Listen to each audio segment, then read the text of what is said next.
Hey, guys.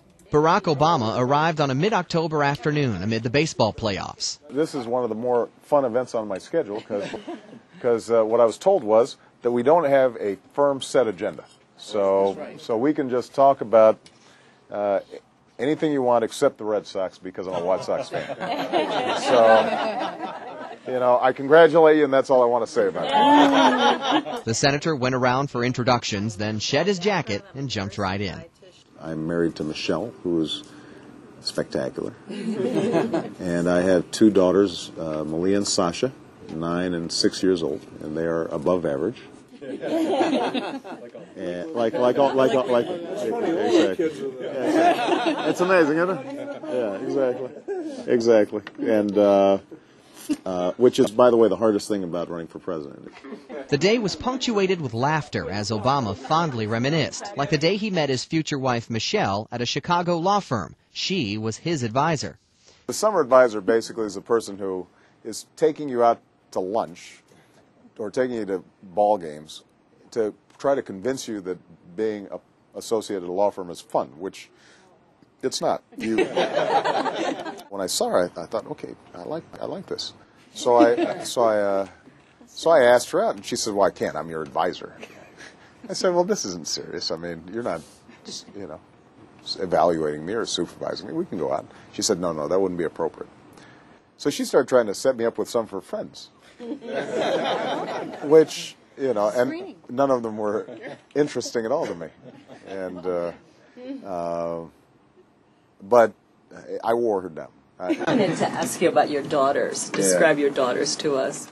Malia, the older one, is, she's like an old soul.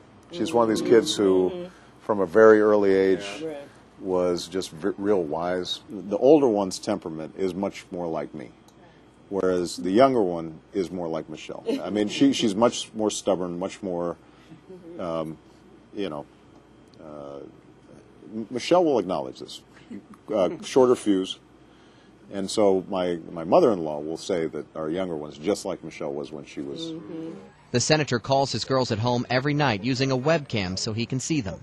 The sad thing is, I used to worry about them. Now I realize I'm the one who's in pain all the time. They're like, "Hey, Daddy, whatever. We're having a great time here. Sorry, you're missing out." And you're in the hotel room eating your little cold takeout food, and so they're having a ball.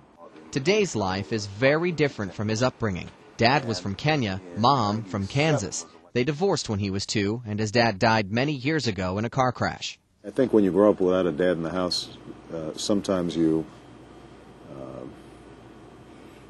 project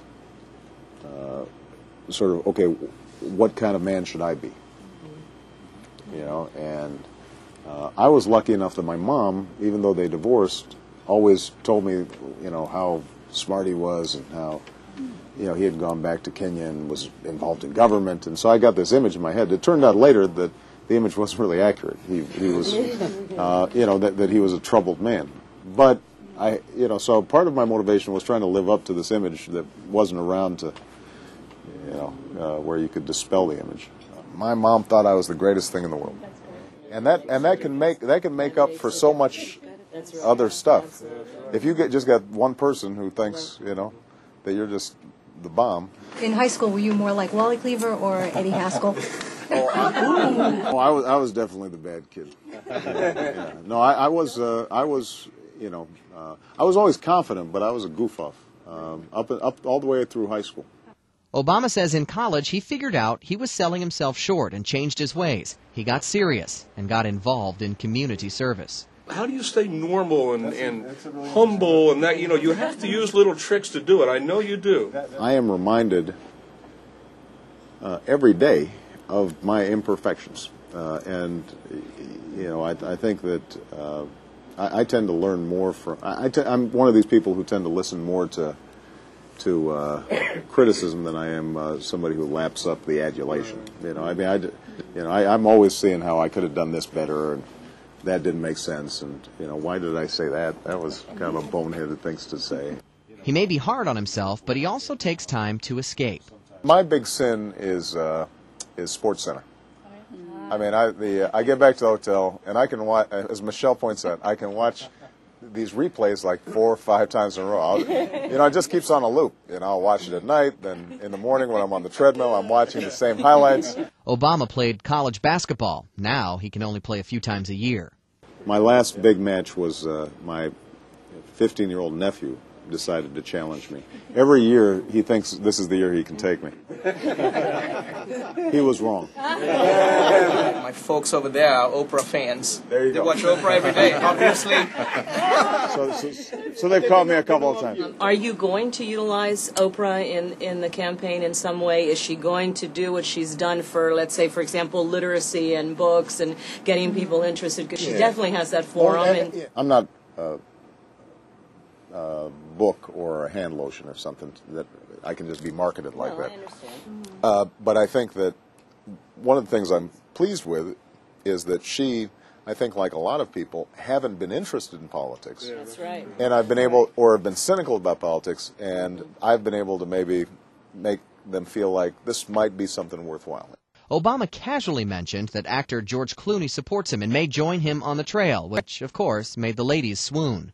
They will not vote for me just because Clooney says vote for him, but they'll come out. See? And then I've got to get them off stage as quickly as possible because nobody will be listening to me. I know what's going on with me.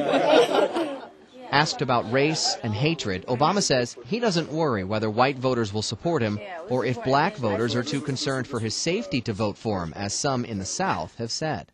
Let's not guard against failure or disappointment, and not try. So what do you think the most important thing you can do is to inspire people and overcome that cynicism, to turn that around? Telling the truth.